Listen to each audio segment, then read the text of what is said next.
Antonio Di Pietro, bentornato. Buongiorno a lei, buongiorno a tutti gli ascoltatori e buon anno. Speriamo che sia migliore per tutti. Si prepara alle europee lei quest'anno? Assolutamente sì. Assolutamente in pista, Di Pietro. Assolutamente sì, almeno sono uno che ha le idee chiare, viste tutta questa confusione. Io intendo candidarmi alle europee con l'Italia dei Valori e se la intendo dovrà vedere con Massimo D'Alema, perché Livia Turco ci ha detto che sarà sicuramente candidato, che loro faranno le barricate per D'Alema. Ma perché c'è qualcuno che dice di no? Sono gli elettori che dovranno dire sì o di no. Beh, alle europee, grazie a Dio. Il partito se non lo vuole candidare. Alle europee. Avevamo dei dubbi su Renzi noi. Alle europee. L'ha detto esplicitamente. Alle europee, voglio dire, ci sono le preferenze, quindi lasciamo decidere agli elettori se preferiscono un usato sicuro o un nuovo terra all'orto. È stato sicuro, qua ci avvicino a lei. Ognuno ha i suoi gusti, non so come dire. Mi dice cosa ne pensa di la richiesta per Scajola? 3 anni di detenzione e 2 milioni di multa. Dal punto di vista tecnico. 2 milioni di multa, perché si dà anche la multa in questi casi? Perché è previsto come sanzione penale, una sanzione penale, sia la reclusione sia la multa. Sono previste congiuntamente e quindi, devo dire, sembra tanto, ma dal punto di vista tecnico o viene assolto o prende il minimo della pena, perché per un fatto di quel genere fino a lì evidentemente c'è un'ipotesi di corruzione. Sì, corruzione è una cosa un po' diversa, quindi...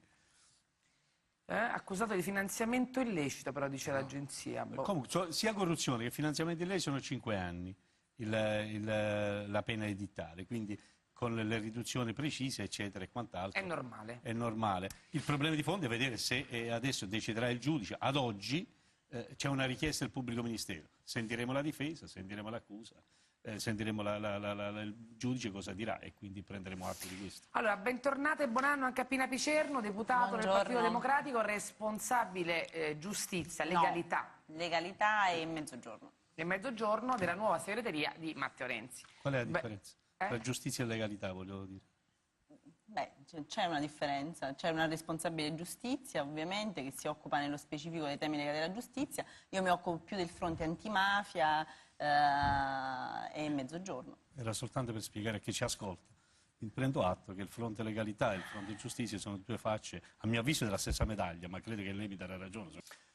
Ma è ovvio che ci sono tanti sprechi e tante spese forse inutili. Devo dire che una cosa è 38 persone che sono e possono essere troppe, altra cosa è avere una struttura diciamo così, di pregio di quel genere. Io non butterei diciamo così, il bambino con l'acqua sporca. Bisognerebbe avere i turisti, il vero punto bisognerebbe avere i turisti. Un po' avere i turisti, un po' probabilmente rendere più efficiente diciamo così, il personale, la struttura e l'utilizzo del personale stesso, ma non vorrei che per risposta adesso chiudiamo e buttiamo via quella bella realtà. Non lo penso a fare. Si può fare politica senza soldi, dato che lei è partito da lontano a ragionare su questo quando faceva ancora il magistrato? Questa è una bella... Ma io credo che i cittadini si siano espressi e quindi vada rispettata la volontà dei cittadini che hanno detto no al finanziamento pubblico ai partiti. In questo senso... Sono nati i rimborsi però dopo quella roba lì. Vabbè, ma quello è stato invertendo l'ordine degli addenti, la somma non cambia. Quindi, voglio dire, credo che la prima cosa che dobbiamo fare è ritornare alla volontà dei cittadini. In questo senso vorrei ricordare, noi abbiamo raccolto 1.200.000 firme come Italia dei Valori per un referendum per abrogarlo, poi non si è potuto fare perché nel frattempo c'è stata l'elezione anticipata e quindi in politica eccetera. In primo luogo. In secondo luogo, per quanto riguarda l'Italia dei Valori, l'ultima rata, quella che è stata fatta quest'estate, noi lo abbiamo dato ai terremotati proprio perché siamo convinti che dobbiamo superare questo aspetto. Io credo che però, siccome il quotidiano bisogna viverlo e di fondi c'è necessità, la miglior cosa è quella di stabilire un tetto, perché un'impresa che ti dà 200.000 euro, 300.000 euro te lo dà per qualcosa, non te lo dà perché gli è venuto il sogno. Ecco, e io ricordo quando ero ministro c'era un'impresa multinazionale che ha offerto soldi a tutti i partiti, dall'estrema sinistra all'estrema destra. Solo in 2 abbiamo rifiutati, quello per dire, insomma, ci vanno bene tutti purché state dentro le istituzioni. Io credo quindi che l'ipotesi e la proposta che ha fatto Renzi, per esempio sul fundraising, in cui cioè ognuno con piccoli interventi attraverso in modo trasparente, che tutti si venga a sapere 50 euro uno, 10 euro, eccetera, eccetera. Io credo che questo sia un modo che ha fatto anche Obama, peraltro. Io credo che sia un modo per permettere di avere quel minimo necessario e sufficiente per poter gestire l'ordinario e nello stesso tempo per non dipendere da nessuno. Trasparenza e tetto dei fondi che devono essere dati. Dalla parte privata. Dalla parte pubblica io credo che semplicemente deve essere vietato darlo, punto e basta. Meno male che si riallinea, voglio dire.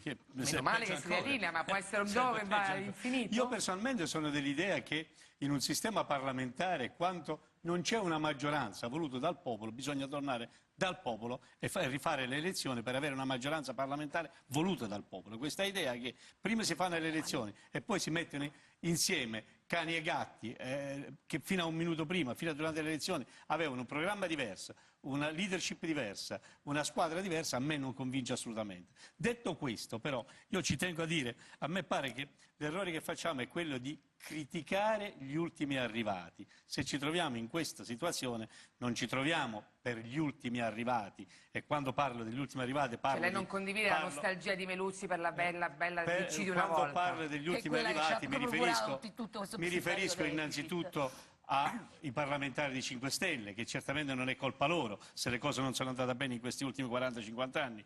Mi riferisco alla nuova classe dirigente del Partito Democratico, che se permette è arrivata adesso, e quindi riempire di tutte le colpe del passato della Prima Repubblica mi pare un po' offensiva. Se permette anche nei confronti della nuova classe dirigente del Partito Italia dei Valori, qualche stupidaggine l'ho combinata io, non l'hanno combinata la nuova classe dirigente. Quindi a me pare che ci sia una novità adesso, che è finita la Seconda Repubblica, vale a dire che dopo la Prima Repubblica scoperta dai tempi di Mani Pulite e con tutte le sue anomalie, perché saranno stati pure molto bravi, ma sono stati molto bravi a ridurre il Paese in un debito spaventoso, per cui siamo in queste condizioni, e in debiti spaventosi ci siamo perché c'era un mare di corruzione, di tangenti, di malaffare. Questa è la verità, tanto per chiarire i fatti. Stabilito questo, la Seconda Repubblica ha avuto questa caratteristica per una questione di necessità, di esigenze, di opportunismo. È successo che sono nati partiti personali. È arrivato Berlusconi, è arrivato Di Pietro, è arrivato Bossi,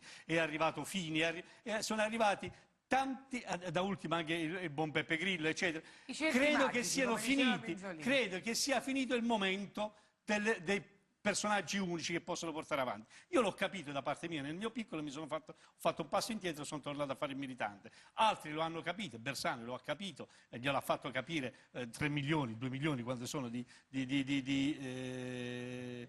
Però Renzi è di nuovo un uomo solo al comando. Renzi è di nuovo un uomo solo al comando. Sì, il modello Renzi è il modello del leader. Ma io questo sto dicendo, io mi auguro che intorno a Renzi cressi, così come intorno all'Italia dei Valori, così come, se permette, io ho letto questa mattina che anche Forza Italia sta cercando una nuova classe dirigente. Io non conosco Renzi, non conosco all'opera ancora il nuovo coordinatore di Forza Italia, come si chiama? Toti. Io mi auguro che queste persone abbiano il coraggio e l'umiltà di fare squadra e non essere più uomini solo al comando, perché è finita anche questa Seconda Repubblica. Ecco perché io penso, mi auguro, e con rispetto, mi attendo da questa nuova classe dirigente che abbiano meno supponenza nostra, meno saccenza nostra e più umiltà di condividere. Mi piace moltissimo Di Pietro in questa versione da papà nobile. Ma sì, ma di mia colpa perenne, mi entusiasma. Maria Teresa, noi abbiamo fatto tante cose buone, abbiamo fatto anche delle puttanate mostruose. Le avete lasciate alcune in dote a Forza Italia, devo dire. Voglio dire, l'ha pagato. Non pagato, c'è un rinvio a giudizio. Non apriamo. C'è un rinvio a giudizio, c'è un patteggiamento a contare. Voleva essere una battuta. Io sono un'appassionata di razzi, dei paragoni con la Svizzera, cioè quella roba lì che. Vorrei soltanto dire una cosa. Razzi ha fatto quel che ha fatto, una razziata della miseria. 159 parlamentari nell'ultima legislatura hanno fatto quel che ha fatto Razzi. Chi di voi li conosce? Questo vi fa capire l'informazione. Sparate addosso a Di Pietro. Ma perché Razzi è un protagonista, c'ha uno suo volete un nome? Calearo. Perché ha tradito?